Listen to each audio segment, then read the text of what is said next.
Hi friends, welcome to ladies hub.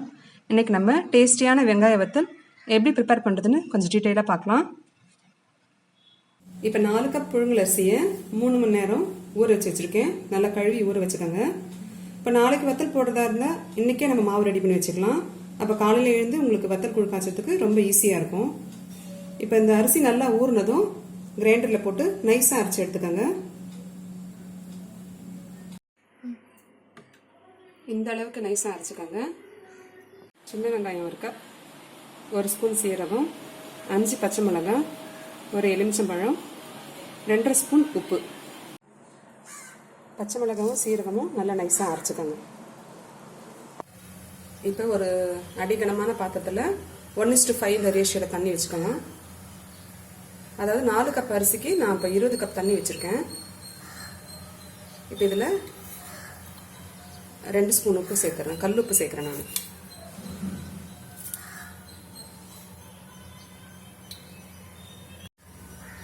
இப்போ இந்த பச்சை மிளகாய் சீரகம் அரைச்சி விழுது அதில் சேர்த்துக்கலாம்.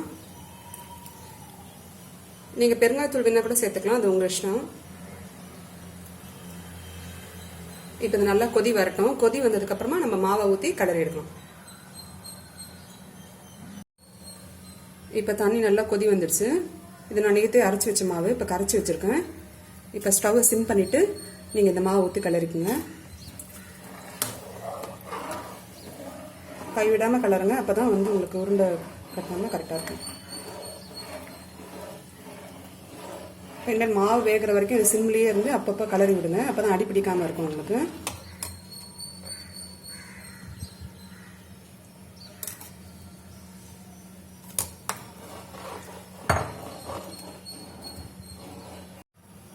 கைவிடாமல் கிளறிட்டுருங்க. அப்போ தான் அது கட்டி பிடிக்காது. சப்போஸ் உங்களுக்கு ஏதாச்சும் இருந்ததுன்னா இந்த மாதிரி ஸ்பூனில் மசிச்சு விட்டுக்குங்க.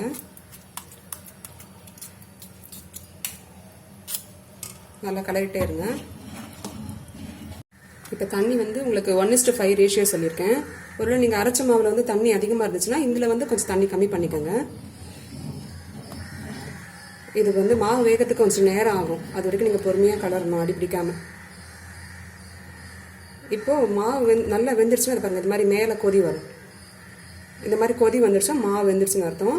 இப்போ நம்ம சின்ன வெங்காயம் இதெல்லாம் போட்டுக்கலாம். இப்போ இந்த பொடியாக கட் பண்ண இந்த சின்ன வெங்காயம், இந்த லெமன் ஜூஸ் இதுவும் சேர்த்து நான் நல்லா மிக்ஸ் பண்ணிடுறேன்.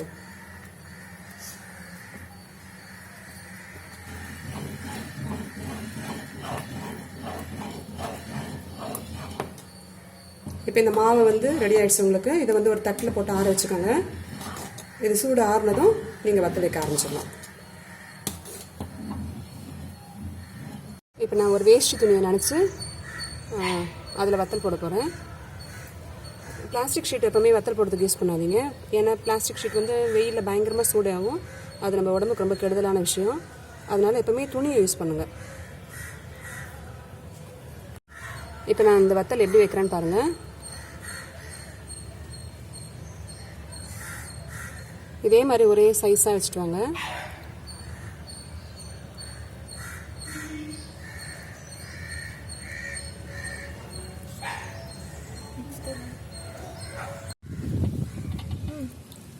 தண்ணி தெளிச்சுட்டு ஈஸியாக வந்துடும். இப்படி பாருங்கள். அதை ஒரு தாம்பாளத்தில் போட்டு காய வச்சுக்கணும். இன்னும் ஒரு நாள் இது நல்லா காயணும்.